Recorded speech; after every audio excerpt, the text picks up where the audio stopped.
Amahoro y'Imana kuri wowe ukurikiye The Bridge TV, ndagusuhuje kandi nguhaye ikaze mboneraho n'umwanya wo gushimira abakoze subscribe kandi nawe utarayikora uyikore kugira ngo dukomeze tubane mu nama za buri munsi, amasomo ndetse n'ibiganiro biduhugura ndetse bikanatwungura ubumenyi bugiye butandukanye bugamije kugira ngo twiteze imbere mu buryo bumwe cyangwa se ubundi. Ngira ngo murabizi kugira ngo umuntu atere imbere cyangwa agire aho agera, hari ibintu byinshi aba agomba kureberaho, yaba ari abateye imbere kumurusha bafite aho bageze, bateye intambwe isumbya iye, cyangwa yaba ari ugusoma ibitabo, kumva ibinyamakuru bigiye bitandukanye ndetse n'ibiganiro, ariko by'umwihariko nyine bigamije kuduhugura ndetse binatwigisha ibintu by'ubwenge. Abajene cyane cyane rero nibo mba ngira ngo tuganire turebe ese ibintu bimeze gute, ese n'iki bidusaba kugira ngo natwe twavanse dutere imbere, cyane yuko nyine mukomeza kubona yuko ibintu bisa nkaho byagoranye hano hanze. Hanyuma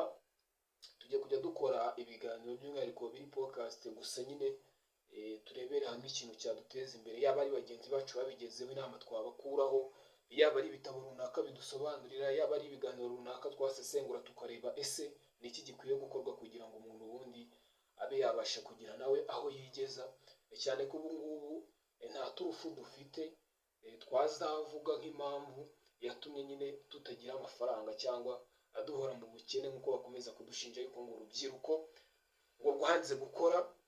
Ngira ngo mukomeza kujya mubyumva ahantu henshi hagiye hatandukanye ngo akazi karabuze, ibintu byaragoranye. By'umwihariko rero tugiye kujya dukora ibiganiro byatwigisha amasomo kandi ukamenya ko nta mpamvu ufite yo kuzasobanura ngo warakinye, kuko birumvikana hari ukuntu ushobora kuvuga ati njyewe maze imyaka 5 muri gereza, muri iyo myaka 5 nyine naraje nsanga baransize, maze imyaka 5 mfite wenda burwayi butuma naramugaye, muri iyo myaka 5 nari narwaye nsanze abantu baransize, ariko noneho turi hano hanze, turi ku mihanda, turi kureba uko ibintu bimeze, twese turahari, turi active, ariko ugasanga umujene ari muri babandi n'ubundi bavuga ngo bari useless, nta kintu bamaze, nta kintu bakora. Ni wa wundi n'umuntu uzagira imyaka 30-40 akirebwa n'iwabo cyangwa n'abamugaragiye, cyangwa rimwe na rimwe ugasanga yishuye mu ngeso mbi nko kwiba cyangwa n'izindi mwe zituma ubuzima bwe budahabwa icyizere cy'ejo hazaza. Hanyuma rero tugiye kujya tureba dukusanya amasomo ashoboka ariyo yose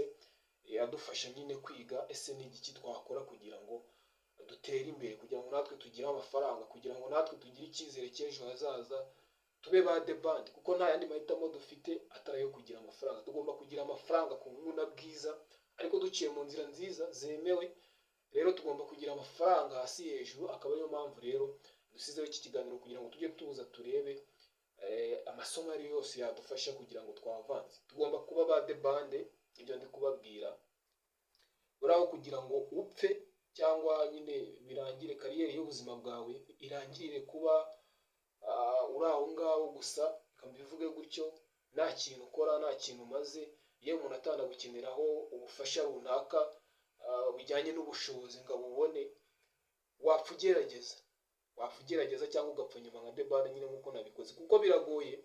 Ni ukuvuga ngo niba wowe ku giti cyawe wiyumvamo yuko kuba udafite amafaranga cyangwa udafite ubushobozi runaka ari ababyeyi bawe babiteye, ari abakurira cyangwa abakureberera, bitewe nyine n'uko tuba twarabyirutse cyangwa twaravutse bigiye bitandukanye, hari urererwa mu muryango we, hari urererwa mu bavandimwe, hari n'urererwa mu miryango igiye itandukanye ikamufasha gukura bitewe n'ibibazo yahuye nabyo.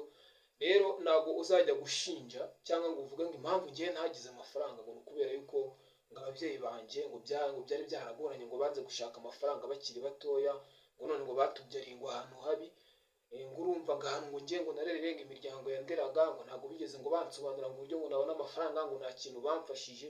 Ibyo byose ntabwo bizaba impamvu mu gihe kizaza. Rero niba wumva uri umujene, uri urubyiruko cyangwa n'undi muntu wese ushaka kwiteza imbere, nta limiti yo gukorera amafaranga cyangwa kwiteza imbere, nta muntu ufite limiti yo kuvuga ngo ngengeze aha ngaha reka ndekeraho kwiteza imbere. Umuntu wese ugihumeka aba ari umukandida wo gukora, aba ari umukandida wo gushaka ibyiza nyine.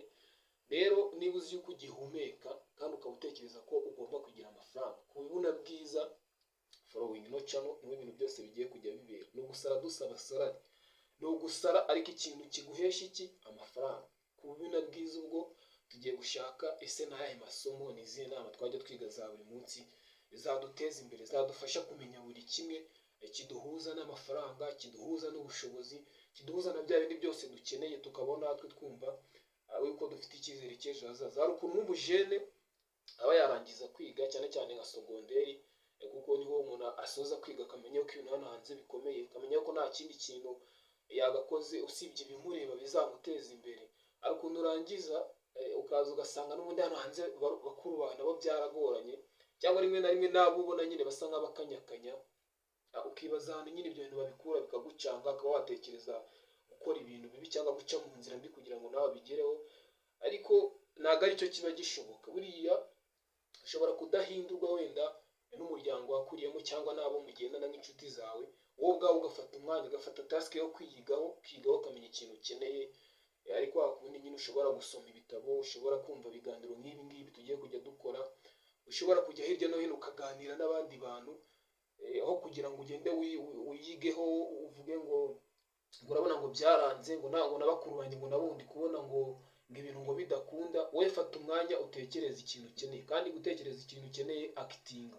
Niba utekereza ngo ese ninde najya kubaza ibi bintu wansobanura nanjye nkabigeraho, akitinga nyine ujye kumureba umusobanuze se ibintu bimeze gute, abo bakuru bawe ubona bameze neza ubasobanuze se byagenze bite, mubigenza gute kugira ngo bigende gutya. Kuko ni handi ubona abajene benshi basigaye usanga ngo depression yabaye depression, usanga umuntu arwaye depression, ngo amafaranga yarabuze, ngo no mu rugo ngo nta kintu ngo bari kumfasha, ngo abandi ngo mbona ngo baragezeho, ngo abantu ngo baransize. Ibyo byose bizagutera depression. Kandi nyine iyo utangiye kurwara agahinda gakabije, depression, ni handi utangira guta icyizere cy'ubuzima, ni handi utangira gutekereza ko abantu bose bakwanga. Amwe usanga umuntu ngo yarabaye ngo umu anti-humanist niko babyita, banga abantu nta kintu babatwaye, kubera ko nyine abona nta muntu nta kintu ari kumufasha, abantu ngo baramusize.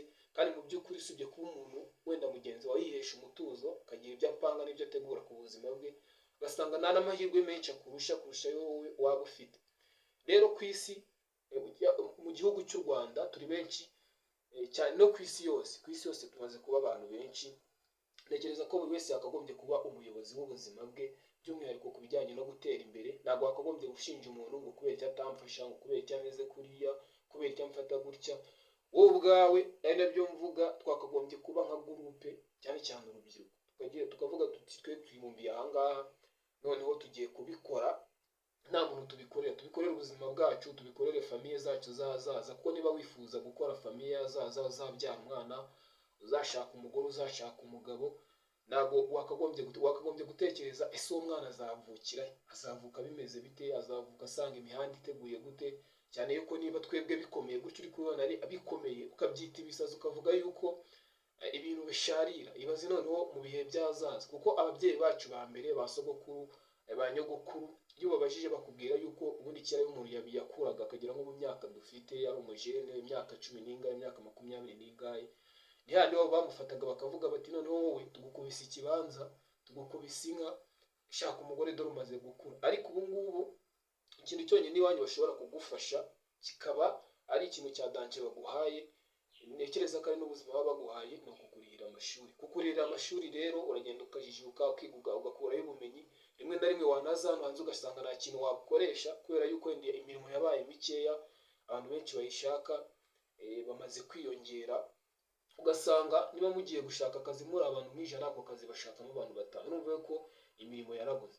Rero ntabwo uzajya gusobanurira umwana wawe ngo kubera yuko impamvu ngo ntari kubona amafaranga yo kujyana ku ishuri, ngo twebwe ngo twararangije, ngo twajya kudepoza ngo tugasanga ngo turi abantu 500, ngo bakeneye ngo umuntu umwe cyangwa 3. Oya, ibyo ntabwo uzabivuga, kubera yuko n'ababyeyi bawe bakoze icyo bashoboye, barakurera, baragukuza. Rimwe na rimwe unasanga nyine hari ibyo bataguha kubera ko nta bushobozi bwabyo bafite. Ariko wowe ntabwo ibyo uzabibwira abana bawe. Niyo mpamvu rero mbabwira ngo dukwiye kuba ba bande, niyo twapfa tugapfa nyuma, kandi tugapfa kigapfa. Kubikorera rero nta kindi. Niba utarakora subscribe, kora subscribe, dukomeze twubake umuryango mugari. Ikiraro cya The Bridge TV kizajya kiduhuza n'amasomo agiye atandukanye, inama z'ubuzima n'ibiganiro bigiye bitandukanye bigamije kuduhugura no kutwungura ubumenyi bugiye butandukanye. No kujya dusura abantu babigezeho, bakadusobanurira ese n'ibiki bagiye bakora, n'izihe tekinike, cyane ko nyine buri munsi no kwiga. Nta muntu isi itabereye umwarimu, nyine kwiga ni buri munsi. ejo biri sawa, ejo ari nabi, ugasanga ibintu bihora bihindagurika. Niyo mpamvu ugomba kwiga tekinike zo kuba kuri iyi si. Muri urwo rugendo rero ushaka kwagura ikiraro cya The Bridge TV, kanda subscribe niba utarayikanda, kugira ngo dukomezanye twubake iki kiraro. Sharinge na bagenzi bawe, ndabizari abantu benshi baba bakeneye kumva amagambo by'umwihariko abubaka, ndetse anabasobanurira uburyo umuntu agomba kwitwara mu buzima, agomba kwitwara mu rugendo rwo gushaka amafaranga cyangwa ubuzima bwiza muri rusange. Atari ngombwa ngo twirirwe twicara ku muhanda cyangwa tuvuga ibintu dufitiye inyungu kandi hari icyo twakagombye gukora.